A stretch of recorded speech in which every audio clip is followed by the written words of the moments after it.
1945. Saya Daina Disantika, di sini saya akan menjelaskan tentang Undang-Undang Dasar Negara Kesatuan Republik Indonesia pada tahun 1945.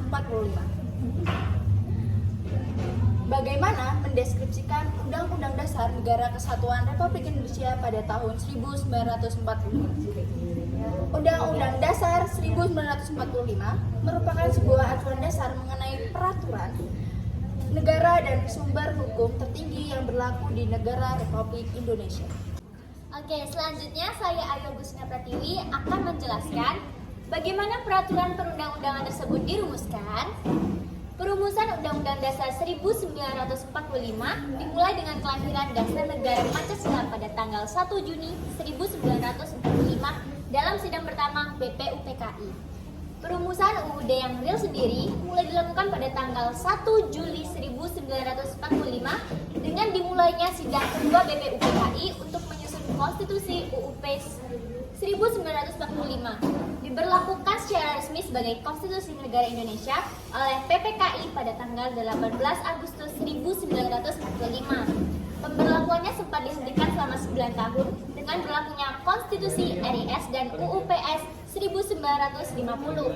UUD 1945 kembali berlaku sebagai konstitusi negara melalui dekret presiden yang dikeluarkan oleh Presiden Soekarno pada tanggal 5 Juli 1959.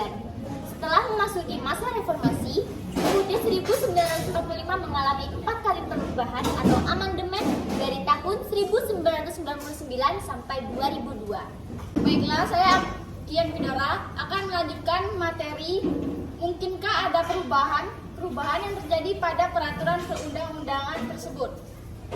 Jawabannya mungkin, dikarenakan di dalam Undang-Undang Dasar 1945 ada bagian yang dapat diubah dan juga tidak dapat diubah. Sebagaimana diketahui, dalam melakukan perubahan Undang-Undang Dasar 1945, MPR menetapkan 5 kesepakatan dasar. Yang pertama, tidak mengubah pembukaan Undang-Undang Dasar 1945. Yang kedua, tetap mempertahankan Negara Kesatuan Republik Indonesia. Yang ketiga, mempertegas sistem pemerintahan presidensial.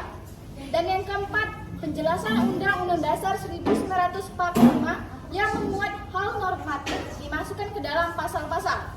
Yang terakhir, perubahan dilakukan dengan cara adendum. Saya Fitri Musyanti akan melanjutkan materinya. Materi adendum.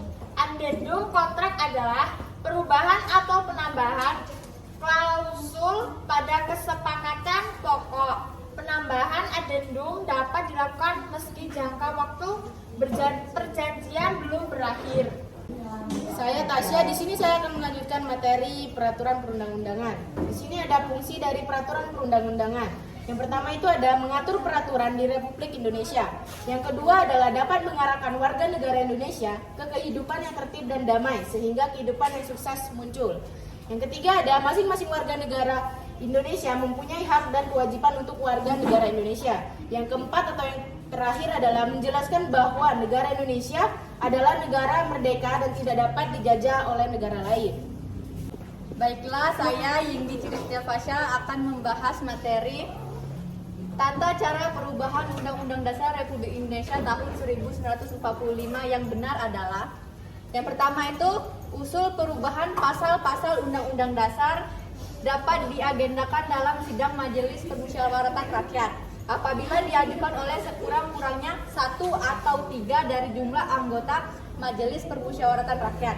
Yang kedua itu setiap usul perubahan pasal-pasal Undang-Undang Dasar diajukan secara tertulis, ditunjukkan dengan jelas bagian yang diusulkan untuk diubah beserta alasannya. Yang ketiga itu untuk mengubah pasal-pasal Undang-Undang Dasar, sidang Majelis Permusyawaratan Rakyat dihadiri oleh sekurang-kurangnya 2 atau 3 dari jumlah anggota Majelis Permusyawaratan Rakyat. Yang keempat itu ada putusan untuk mengubah pasal-pasal Undang-Undang Dasar dilakukan dengan persetujuan sekurang-kurangnya 50% ditambah 1 anggota dari seluruh anggota Majelis Permusyawaratan Rakyat. Yang terakhir yaitu khusus mengenai bentuk negara kesatuan Republik Indonesia tidak dapat dilakukan perubahan.